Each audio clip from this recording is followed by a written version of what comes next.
Itulah yang saya kira menjadi menarik belakangan ini ketika Effendi meminta Megawati mundur. Itu adalah amunisi baru perang terbuka antara orang-orang yang dinilai dekat dengan Jokowi dengan PDIP. Apalagi Effendi Simbolon Amunisi mengatakan baru. partai itu bukan partai perseorangan.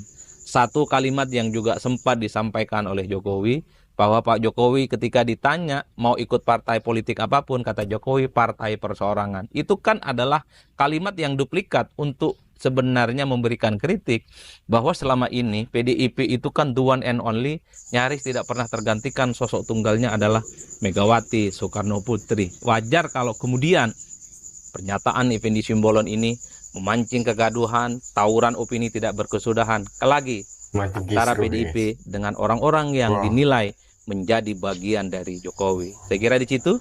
Oke guys, assalamualaikum warahmatullahi wabarakatuh. Kembali lagi guys di channel ini, channel Gambas LJ. Ini ada video dari Bung Adi Praitno guys, atau Mas Adi Praitno guys. Wow, ini keren. Bung Adi ini keren guys. Oke lah pokoknya. Yang membahas tentang Bu Megawati didesak mundur dari kursi Ketua Umum PDIP guys. Wow. Apa dan mengapa atau siapa guys? Kita simak penjelasan dari Bung Adi Praitno atau analisis atau tanggapan guys, karena ini Bu Megawati yang menyampaikan di ultah PDIP yang ke-52 guys. Kita gas, keren. Ternyata dampak ditetapkannya Hasto sebagai tersangka oleh KPK ini efeknya merembet kemana-mana. Bukan guys. hanya rumah Hasto yang kemudian digeledah untuk mencari barang bukti sejauh mana keterlibatan Hasto terkait dengan Harun Masihu yang sampai saat ini masih buron. Atau misalnya bukan hanya KPK memanggil satu persatu pihak-pihak yang selama ini dinilai mengetahui bagaimana proses keterkaitan Harun Masihu kemudian Hasto, yang dimana dua-duanya ini sudah ditetapkan sebagai tersangka. Tapi lebih dari itu, sehari dua hari ini kita mendengarkan bagaimana respon politik yang disampaikan oleh mantan politisi PDIP, yaitu Effendi Simbolon terkait dengan Hasto yang sudah jadi tersangka. Statement-statement Effendi Simbolon tentu sangat mengagetkan. Pertama, Effendi Simbolon itu meminta kepada PDIP untuk melakukan evaluasi secara menyeluruh.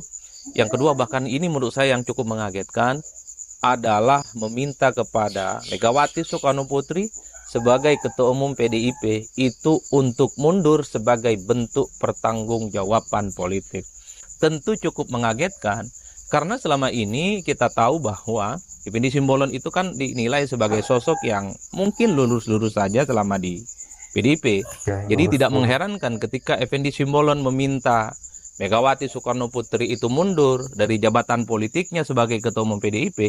Ini kan memancing reaksi yang cukup luar biasa dari PDIP. Karena apapun, Effendi Simbolon itu dianggap sebagai bagian dari Jokowi saat ini. Jadi tidak mengherankan kalau kemudian pernyataan Effendi Simbolon yang meminta Megawati mundur, tidak lagi jadi ketua umum partai, ini kemudian membuat perang terbuka antara PDIP dengan Jokowi itu terus berlanjut sampai hari ini. Publik tahu Effendi Simbolon juga dipecat oleh PDIP hanya gara-gara bertemu dengan Jokowi dan dianggap sebagai orang yang kemudian tidak lagi mematuhi fatsun politik PDIP. Di Pilkada Jakarta misalnya, Effendi Simbolon itu dianggap satu mazhab dengan Jokowi yang memberikan dukungan politiknya kepada Ridwan Kamil. Jadi tidak mengherankan kalau kemudian Effendi Simbolon yang merasa prihatin terkait dengan kasus Hasto, meminta kepada PDIP mengevaluasi secara menyeluruh, meminta kepada Megawati Soekarno Putri untuk mundur sebagai Ketua Umum, itu dianggap sebagian suara politik Effendi Simbolon yang saat ini sudah menjadi bagian dari Jokowi. Itulah yang kemudian membuat politisi PDIP Guntur Romli menegaskan ini adalah sebagai salah satu bentuk bahwa memang selama ini ada pihak-pihak yang memang ingin mengaut-aut dan ingin mengobok-obok PDIP supaya tidak sekuat dan tidak setangguh seperti dahulu kala. Jadi pernyataan Effendi Simbolon yang kemudian meminta Megawati mengundurkan diri sebagai Ketua Umum itu dianggap sebagai bukti yang cukup sahih betapa memang selama ini ada pihak-pihak yang mencoba untuk mengincar posisi Ketua Umum Megawati Soekarno Putri yang selama ini dianggap sebagai veto player di Partai Banteng yang nyaris tidak tergantikan. Itulah yang saya kira per hari ini publik melihat ini pertarungan politik antara orang-orang yang dekat dengan Jokowi dengan PDIP, rasa-rasanya agak sulit untuk bisa dihilangkan. Tapi terlepas apapun itu, saya kira dua hal.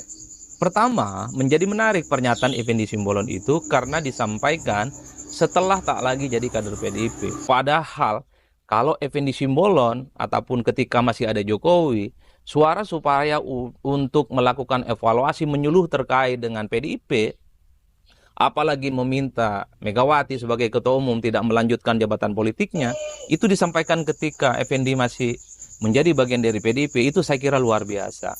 Karena apapun partai itu pastinya butuh koreksi, butuh reorganisasi, yang paling penting adalah mematangkan strategi untuk menghadapi persaingan politik yang semakin sengit dan semakin luar biasa. Itulah yang kemudian cukup disayangkan. Andai pernyataan Effendi Simbolon itu disampaikan ketika dirinya masih sebagai kader PDIP, saya kira itu akan mantap. Jadi ini akan dianggap sebagai suara internal partai, suara kader-kader yang ada keinginan untuk melakukan regenerasi kepemimpinan di level ketua umum. Sayangnya, Effendi menyatakan Megawati itu mundur setelah tak lagi jadi kader PDIP. Wajar kalau kemudian dianggap oleh Guntur Rumli sebagai bagian dari barisan sakit hati, dianggap sebagai outsider, dianggap sebagai orang yang sudah menjadi pecatan dari partai, yang wajar kalau kemudian suara-suaranya itu selalu dialamatkan ke PDIP. Itu yang pertama. Jadi ini terkait dengan apa yang disampaikan oleh Effendi yang saat ini bukan lagi kader PDIP. Sayang betul memang kalau keinginan PDIP itu evaluasi secara menyeluruh terkait dengan posisi ketua umum mereka disampaikan ketika masih kader, saya kira ini akan menjadi sesuatu yang sangat menggembarkan. Nah, yang kedua dari segi substansi, terlepas misalnya Effendi ini bukan lagi kader PDIP, terlepas Effendi Simbolon itu dianggap sebagai orang yang saat ini membenci PDIP dan sudah menjadi bagian dari Jokowi, yang kedua yang paling penting adalah secara substansi. Karena apapun, yang paling penting adalah bagaimana PDIP itu melakukan evaluasi secara menyeluruh. Tentu untuk menghadapi kompetisi politik 2029 dan di masa-masa yang akan datang. Di 2024 ini sebagai guidance bagi saya, di mana PDIP itu harus diakui memang cukup tidak terlampau menjanjikan perjuangan politiknya. Di Pilpres mereka itu babak belur, mengusung Ganjar dan Mahfud, perolehan suaranya cukup tragis, hanya sebesar 16%. Begitupun di Pileg, betul bahwa PDIP itu tetap kokoh di posisi atas, tapi dibandingkan dengan suara sebelumnya 2019, suara perolehan PDIP itu turun secara signifikan. Kita tahu di 2019 suara Pileg PDIP itu sekitar 19%. Di 2024 kali ini hanya sebatas 16%. Wajar kalau kemudian di 2024 ini banyak yang mengatakan PDIP itu seperti pemenang tanpa mahkota. Menang Pileg tapi suaranya berkurang, menang Pileg kemudian Pilpresnya kalah, yang kemudian membuat PDIP sangat kelihatan sekali per hari ini kelihatan tidak punya kawan dan tidak punya sahabat untuk dijadikan sebagai partner koalisi politik, dan itu nyata di parlemen ataupun dalam koalisi-koalisi di pilkada. Secara substansi lagi menjadi penting sebenarnya bagi PDIP untuk mengevaluasi bagaimana strategi politik mereka yang akan mereka lakukan di masa-masa yang akan datang.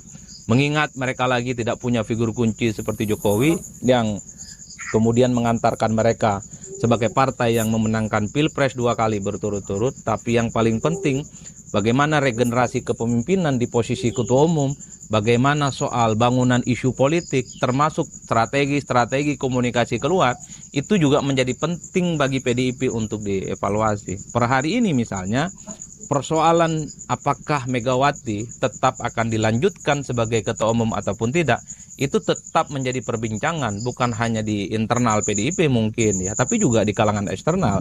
Karena orang melihat dalam sebuah partai politik memang ada sebuah keharusan bagaimana posisi ketua umum itu sudah mulai ada regenerasi. Itulah yang kemudian menjadi penting, apakah di ulang tahun PDIP yang kemudian akan segera dilaksanakan, persoalan posisi ketua umum itu layak dievaluasi ataupun tidak. Karena bagi publik sebenarnya ingin mencermati bagaimana internal PDIP di masa-masa yang akan datang.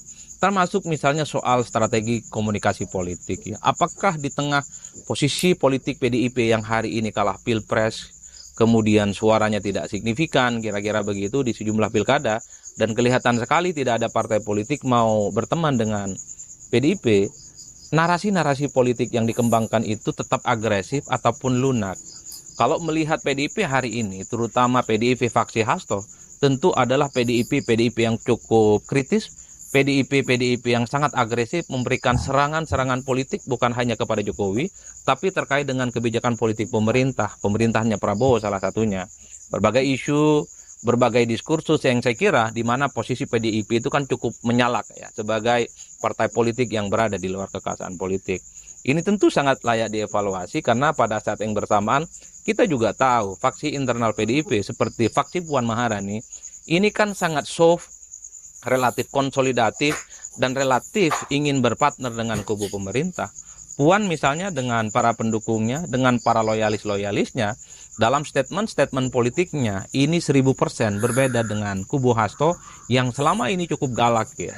Puan itu menunjukkan wajah lain dari PDIP, adalah wajah-wajah yang cukup lunak, yang dimana iman dan chemistry politiknya ada kecenderungan ingin bersama dengan kubu pemerintah, termasuk dengan Prabowo Subianto. Bahkan Puan sekalipun dengan para kubunya itu tidak pernah lantang dan secara agresif menyerang Jokowi. Itu yang saya sebutkan sebagai strategi komunikasi politik. Per hari ini harus diakui bahwa strategi komunikasi politik yang terlampau lantang, terlampau agresif, itu kontraproduktif sebagai upaya untuk mendapatkan simpati publik.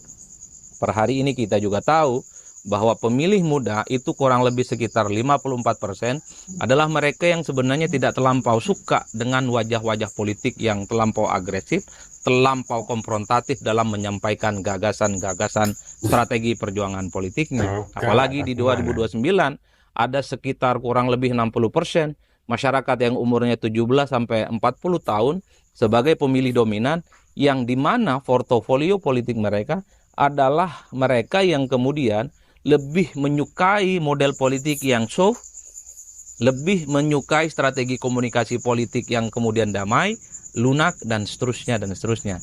Inilah yang saya kira di luar hal bahwa Effendi Simbolon itu adalah orang luar, tentu menyongsong hari ulang tahun PDIP, maka yang paling penting bagaimana mengevaluasi secara menyeluruh strategi komunikasi, soal narasi isu, terkait dengan soal bagaimana posisi Ketua Umum Megawati Soekarno Putri sebagai veto player yang tidak tergantikan. Percuma suara-suara seperti Effendi Simbolon dan pihak lain yang misalnya mencoba supaya Ketua Umum Megawati, Ketua Umum PDIP itu tak lagi Megawati, kalau itu tidak inline dan tidak ditangkap oleh internal PDIP, di mana ada kecenderungan mereka yang terus ingin memperjuangkan Megawati sebagai Ketua Umum.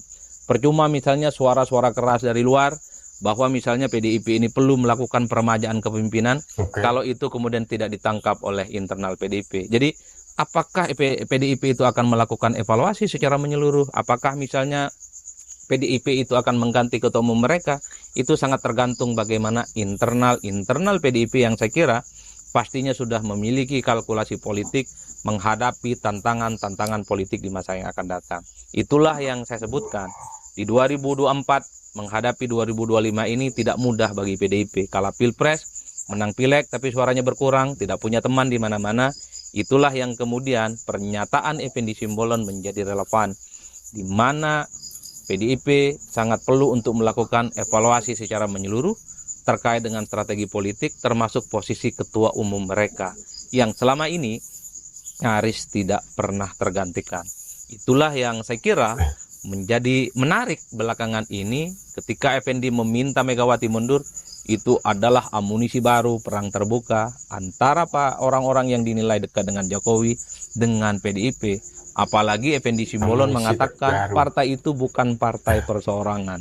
Satu kalimat yang juga sempat disampaikan oleh Jokowi, bahwa Pak Jokowi ketika ditanya mau ikut partai politik apapun, kata Jokowi partai perseorangan. Itu kan adalah kalimat yang duplikat untuk sebenarnya memberikan kritik bahwa selama ini PDIP itu kan the one and only, nyaris tidak pernah tergantikan, sosok tunggalnya adalah Megawati Soekarno Putri. Wajar kalau kemudian pernyataan Effendi Simbolon ini memancing kegaduhan, tawuran opini tidak berkesudahan lagi antara PDIP dengan orang-orang yang dinilai menjadi bagian dari Jokowi. Saya kira di situ. Oke. Alhamdulillahirrahmanirrahim guys, itu tadi tanggapan atau juga analisis dari Bung Adi Praitno guys. Ini pasti banyak yang ngefans kalau sudah Bung Adi yang menanggapi guys tentang Bu Megawati yang mulai didesak ya guys, didesak mundur dari kursi ketum atau ketua umum PDIP guys, yang hampir tidak tergantikan atau hampir tidak tersentuh ya guys. Dan ini apa ya guys, ada yang mendesak atau memberi kisruh atau usulannya guys, atau opini ya. Ini dari Pak Effendi Simbolon guys. Pernyataan itu membuat apa ya, istilahnya pendukung internal PDIP dan juga pendukung Pak Jokowi itu akan berperang opini guys, atau apalah guys istilahnya guys, karena ini sangat angel guys kalau sudah mengaitkan masalah PDIP dengan Pak Jokowi guys. Wow, susah ini guys, sangat ribet dan aut-autan kayaknya guys. Oke, semoga ini bisa menambah ilmu atau wawasan atau sekedar informasi tambahan dari Bung Adi Praitno guys. Oke, wassalamualaikum warahmatullahi wabarakatuh. Gambas LC.